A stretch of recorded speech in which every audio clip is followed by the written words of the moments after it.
가장 최고 매출, 그 다음에 평이한 중간 매출월, 그 다음에 가장 안 됐을 때 매출 세 가지가 궁금하거든요. 네. 한 달 저희 집이 이제 특색이 뭐냐면 그 메뉴판이 없었어요. 사람들이 여러 가지 이제 안 되는 이유들을 찾고 있거든요. 홍보를 덜 했구나, 아니면 내 메뉴가 문제구나. 근데 사실 그보다도 더 문제인 게. 안녕하세요. 네, 주인장입니다. 오늘은 광주 남구에 있는 무등시장으로 왔는데요. 현재 이 무등시장 내에서 식당을 운영하시는 사장님하고 상담을 해드리러 왔거든요. 기존에 하고 계시는 게 횟집인데 지금 꽤 오랫동안 가게도 쉬고 또 그러다가 지금 업종 변경을 하시려는 고민이 있으셔가지고 그것 때문에 상담을 왔습니다. 일단 현장에 가서 사장님 만나보고 일단 상담을 진행하도록 하겠습니다. 따라오시죠. 안녕하세요, 사장님. 네, 안녕하세요. 반갑습니다. 예, 반갑습니다. 네, 예. 어디 자리 앉아서 간단히 예. 상담을 할까요? 자, 한쪽으로 들어가세요. 한쪽 매장으로 해? 네. 안녕하세요, 사장님. 예, 반갑습니다. 제 나이는 54세고요. 무등시장 들어와서 구로해수산이라는 영업을 한 지가 7년 됐습니다.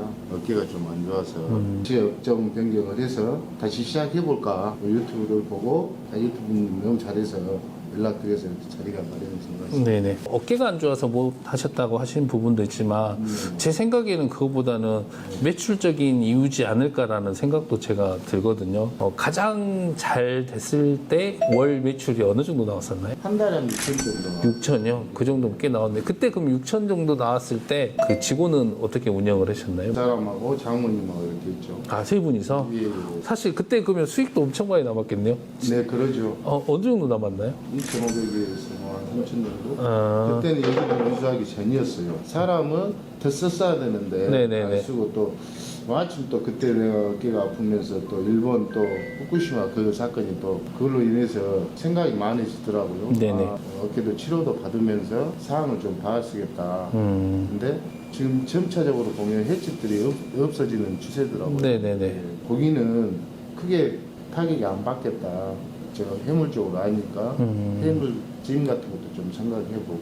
현재 상황들을 좀 파악을 해야 돼요. 가장 최고 매출, 그 다음에 평이한 중간 매출월, 그 다음에 가장 안 됐을 때 매출 세 가지가 궁금하거든요. 네. 여기를 인수하기 전까지는 매출이 최소한 4, 5천 원. 그 이후에 매출이 이제 안 됐죠. 그때 금이 안 됐을 때 최저 매출은 그때 1,500, 2천 정도. 그때도 장모님, 와이프 이렇게 세 분이 운영하실 거예요. 예, 예. 근데 지금 1,500까지 갔다라는 거는 정말 이제 예. 어떻게 보면 망했다라는 그 느낌을 들 정도로 이제 마음적 고통이 심하셨을 것 같은데 오늘 상담할 내용 중에 일단 큰 틀로는 이 횟집을 기왕에 잘 하셨던 거기 때문에 다시 할 거냐에 대한 부분, 이거를 다시 이제 할 수 있는 방법이 있냐. 두 번째는 이제 업종 변경으로 하는 방법, 이거에 대해서 좀 같이 의논을 하려고 왔는데요. 일단 횟집에서 전에 판매되는 금액은 보통 어떤 식으로 판매가 되었었나요? 앞에서 손님이 회를 고르고 네네. 그러면 제가 회를 썰어서 여기 나오고 이 주방에서 기본적인 세팅이 나오고 이제 예약을 하게 되면 한 두당 25,000원에서 3만 원 선. 그 저희 집이 이제 특색이 뭐냐면 그 메뉴판이 없었어요. 여기는 생물이기 때문에 매일 그것도 바꿔주기도 뭐하고 그리고 앞에서 골라서 먹는 거죠. 정확히 판매 가격에서 조금만 더 받고 판매를 했던 거죠. 밖에서 판매도 하면서 시장이라. 그러면 혹시 광어 같은 경우 보통 한 마리가 1.5kg 정도 내외에서 판매를 하잖아요. 예. 보통 키로당 매장에서 판매할 때 어느 정도 판매하셨나요? 그때 대략? 당시에 이제 3만 원에서 3만 5천 원까지 올라죠. 뭐 1.5kg 정도 내외에서 판매를 하셨겠네요. 키로에서 나는 한 3kg까지. 그러니까 좀 소강어도 파시고 중강어, 대강어 이렇게 종류별로 그렇죠. 파셨구나. 예. 지금 판매 방식이 사실 저희가 생각해도 어찌됐든 시장이고 또 시장스럽게 판매를 하시다 보니까 좀 그 느낌이 아주 좋았을 것 같다라는 생각도 드는데 그렇게 판매를 하시다가 이제 어찌됐든 변화를 줄거나 또 다른 생각은 해보신 적이 없었나요? 매출이 떨어지려고 할 때?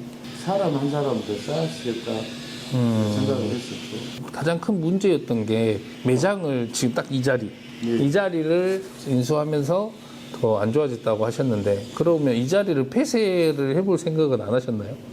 그런 생각은 안 해봤습니다. 그냥 예. 사실 이게 옛날 잘 됐던 루틴이 있으면 그 루틴으로 돌아가보시는 것도 하나의 방법이긴 한데 사장님이 생각했을 때는 지금 현재 그 전에 운영했던 회센터 관련된 부분은 어떻게 생각해요? 불가능하다 생각하신가요? 아니면 제 일본 후쿠시마 네, 오염수. 네. 오염수 사람들이 암만의 인식이 제가 업종 변경을 하지 않으면 못 할 것 같아서요. 제 꿈이 있었거든요. 네네네. 이제 시장에 도전해서 근데 앞으로 어렵지 않을까 이런 생각이 들어서 가정의 업종 변경을 하려고 막 사장님이 아까 잠깐 넌지시 이야기하셨던 게 해물찜. 해물찜이요? 예. 조개류 있잖아요. 네네. 듬뿍 싸서 네네. 여수 가면 그게 있더라고요. 그럼 이제 고깃집을 이제 앞에서 판매를 해야 되니까 네네네. 거기 판매와 이 안에 식당과 연계가 돼야 되거든요. 그럼 일단 뭐 해물찜 금전적인 비용에서도 생각을 안 할 수가 없잖아요. 그러니까 해물찜 같은 경우는 지금 현재 컨디션에서 사실 직기 비품 이런 것들은 크게 추가될 게 많지는 않을 것 같은데 고깃집을 한다고 하면 또 뭐 육가공 관련된 고깃집에 관련된 제품들이 많이 필요한데 그 비용이 사실은 뭐 만만치는 않거든요. 그것만 해도 비용이 꽤 나갈 건데 그 다음에 사장님이 이제 고기에 대한 이해도가 얼마나 있는지에 대한 부분. 혹시 고깃집 관련된 거는 뭔가를 해보셨던가 경험이라든가 이런 게 있으신가요? 거기에 대해서는 제가 전혀 이제 아는 건 없지만 저희 친구가 그 사모축산에서 네. 직접 그 소를 사서 한 친구가 있어요. 그 친구가 도움 준다고 했고 네네. 앞에서 판매하실 분은 정육하신 분은 이제 싸죠 제가. 그리고 앞에서 판매하시라고 하고 저는 그 고기를 갖고 안에서 장사하면서 이제 그 와이프는 주방에서 일하고 이제 이런 시스템을 제가 생각하고 있거든요. 소고기를 주력으로 판매를 하실 거잖아요. 소고기든 이제 돼지고기. 저는 돼지고기든 근데 이 시장상 제가 봤을 때 이제 대표 삼겹살도 하면서 저기는 정육이고 여기는 식당이고 이제 그때는 상차림은 이제 받아야 되겠죠. 그 효율적인 판매가 가능한 부분이 사실 해물찜보다는 사실 고기가 더 맞긴 하거든요. 현재 시장 상황의 이 분위기의 로컬 느낌에서 또 그 로컬스럽게 또 약간 저렴한 듯한 그런 판매 방식을 좀 한다 하면 그게 사실 유입되기가 쉽고 매력적인 느낌이 있거든요. 해물찜 자체가 마진이 그렇게 좋지 않은 품목이거든요. 아구찜이 사실 손질을 좀 해서 그렇지 마진은 상당히 좋기 때문에 그 갭 차이 때문에 요즘 아구찜 집들이 생겨서 양을 많이 주고 하면서 요즘 좀 잘 되는 곳들이 많거든요. 근데 해물찜은 대체적으로 원가가 너무 높고 생물을 쓰다 보니까 그거를 해결할 방법이 없더라고요. 그래서 제가 말 그대로 5만 원짜리를 제가 원가를 3만 원에 줘도 우와라는 소리가 잘 안 나오더라고요. 얼마의 순수익을 남길 건지에 대한 그 목표를 설정하고 거기 맞춰 세팅을 해보면 답을 찾을 수도 있겠지만 어려운 싸움이 될 수 있는 확률이 높아요. 두 가지로 봤으면 좋겠어요. 일단은 횟집을 그대로 하느냐 고깃집을 하느냐거든요. 옛날처럼 예약하고 여기 사람 한 명 더 빼서 그렇게 해도 충분히 가능한 거니까 아예 전체로 해물찜으로 변경하는 거는 제가 생각했을 때 비추. 네, 그렇게 생각이 됩니다. 이렇게 또 만나 뵙고 네. 말씀을 들어보니까 생각이 그냥 좀 짧았다는 생각도 드네요. 예. 사실 어떤 걸 선택하느냐는 사실 중요치 않아요. 어떤 거를 어떻게 하느냐가 사실 더 중요하거든요. 잘 안 되고 의욕을 다 잃고 나면 정말 하기 싫은 경우가 있어요. 잘 될 때야 뭐 그렇지만 안 되니까 여기에 오는 것 자체도 숨쉬기도 힘들고 그냥 있는 것 자체가 멍하니 이렇게 되고 이런 부분들이 참 많죠. 근데 이게 그럴 때일수록 사람들이 여러 가지 이제 안 되는 이유들을 찾고 있거든요. 뭐 오염수라든가 또는 뭐 시장에 이제 경기가 안 좋아서 여기 시장도 좀 전체적으로 손님이 줄었거나 아니면 또 제일 많이 말씀하시는 거 홍보를 덜 했구나 아니면 메뉴가 문제거나 보통 이런 생각을 많이 하시거든요. 근데 사실 그보다도 더 문제인 게 사장님의 마음가짐이 전에 한참 잘 됐을 때 그 마음가짐하고 현재 좀 잘 안 될 때 마음가짐이 좀 달라지는 게 가장 큰 문제일 거예요. 그게 제일 중요한 건데 이제 그 부분을 생각하시기보다는 다른 쪽의 이유만 찾다 보니까 뭐라죠 시야를 가려서 다른 것만 찾아보게 되고 정확하게 객관적인 판단을 내릴 수 없는 상황이 왔을 거라 생각이 듭니다. 대화를 이제 해보니까 또 제가 그걸 핑계를 댄 것도 같은데 네. 이렇게 만나 뵈니까 그런 점이 있었는가 봐요. 제가 어깨가 아프고 네. 몸이 좀 안 좋고 또 이게 안 되는 이유를 제 안에서 찾았어야 되는데 네. 그게 아니었던 부분도 네네네. 초심을 좀 잃었다 할까? 그런 점도 제가 지금 이렇게 하면서 느껴지네요. 네네. 많이 느껴지고 제가 많이 느껴지고 있거든요. 사실 애초부터 안 됐던 데들은 사장님이 애초에 역량이 너무 부족하신 분이고, 잘 됐다가 안 되신 분들은 사장님이 역량은 있으시나 순간에 마음가짐이 변화가 돼서 그로 인해 안 좋은 영향을 미쳐서 장사가 안 되거나, 딱 두 가지밖에 없더라고요. 제가 이렇게 항상 그 상황에 가서 이야기를 나눌 때 제일 먼저 업무 지시를 하는 게 청소거든요.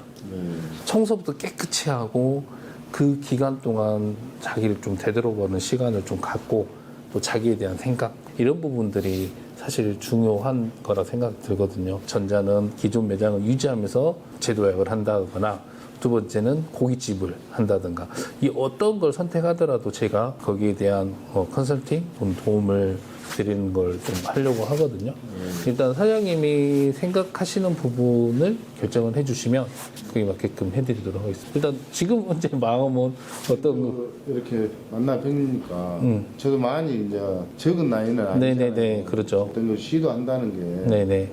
제가 수산을 한번 해봐야겠다 하고 시작해서 도전해서 이렇게 네네. 왔던 부분이 있고, 지금 금리가 많이 올랐잖아요. 그러죠. 코로나로 인해서 그 대출해주는 것도 많이 네네네네. 다른 게 있어요. 아. 그런 거 지금까지 계속 내다 보니 있었던 돈들은 다 이제 지금 이렇게 빨리 없어질 줄은 몰랐어요. 만나 뵙고 이렇게 생각해 보니 수산도 괜찮지 않겠냐, 다시 제가 재정비해서 네네네. 크게 돈이 안 드니까. 그러죠. 예, 도움 드릴 수 있는 부분, 아까 말한 것처럼 초밥을 치고 싶다면 샤리라고 하잖아요. 그 초밥을 만드는 밥에 이제 가미해서 하는 거를, 뭐 그런 부분도 제가 레시피나 이런 것도 얼마든지 알려드릴 수 있고, 뭐 저희 거래처나 이렇게 도움을 좀 받아서 그런 부분도 할 수도 있는 거고, 뭐 운영을 다시 이제 재오픈의 가닥을 잡으신다 하면 좀 변화를 줄 부분이 아마 있을 것 같긴 하거든요. 제가 생각했을 때 그냥 잠깐 사장님하고 이야기 나눴을 때 뭐 한 달에 월 뭐 2,500 정도 순수익을 내셨다고 했다고 하면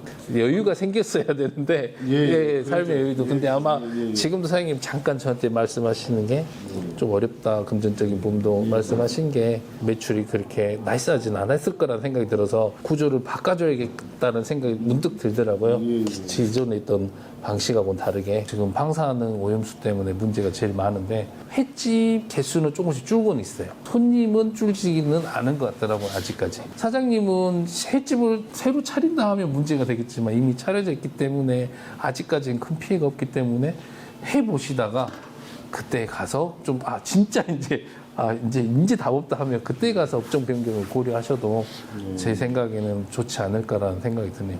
사장님 생각은 어떠신가요? 또 이렇게 그 말이 맞은 것도 같습니다. 네네. 제가 말하는 거는 사장님이 다시 힘을 낼 수 있게끔, 화이팅 할 수 있게끔 손님한테 전달하고자 하는 전달력, 그 마음가짐을 바로 잡는 부분도 저랑 같이 이야기 나눠서 다시 찾아야 될 것 같고요.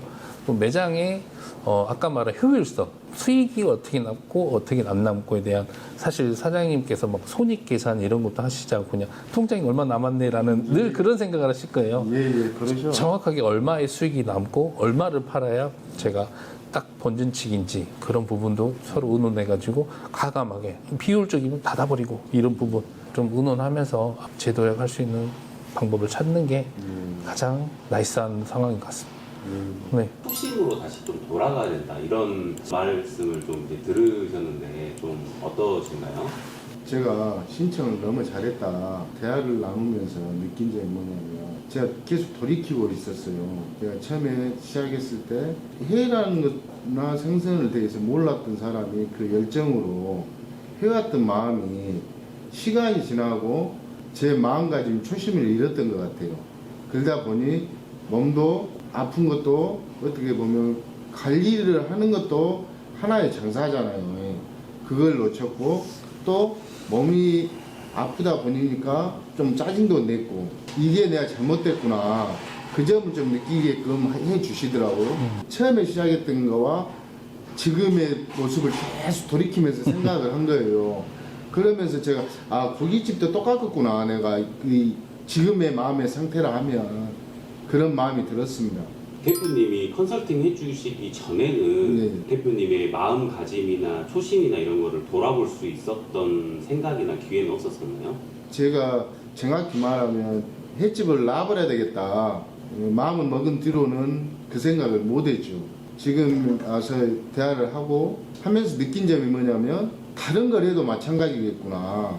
그걸 느꼈습니다. 이렇게 만약에 대표님을 제가 안 만났다 하면 제가 그걸 또 못 돌이키고 또 실수를 했을 확률이 높다고 생각합니다. 왜냐하면 그 내 마음이 초심의 마음을 잃었기 때문에 그 손님도 초심을 잃으니까 매출도 아까 지금 말씀하시듯이 줄어들었던 것이고 아까 전에 해물찜을 하려는 생각인 게 뭔가 이걸 벗어나려고 내가 지금 생각했던 것 같아요. 초심으로 돌아가서 다시 할 마음이 아니고 이것을 그냥 던져버리고 새롭게 그냥 어떤 걸 하면 잘 되겠지 어떤 그런 마음이 많았던 것 같아요. 제가 생각하면서 대표님이 해주신 것 같습니다. 한 번 더 그쪽을 한 번 더 시도해보고 정 안 되면 바꾸는 걸로 지금 마음이 그렇게 드네요. 우리 사장님이 성공이라는 단어가 사람마다 다르겠지만 사장님이 원하시는 성공에 조금 더 제가 부합할 수 있는 사람으로서 좀 만들고 좋은 상황들 만들어서 그 과정들을 앞으로도 보여드리도록 하겠습니다. 감사합니다.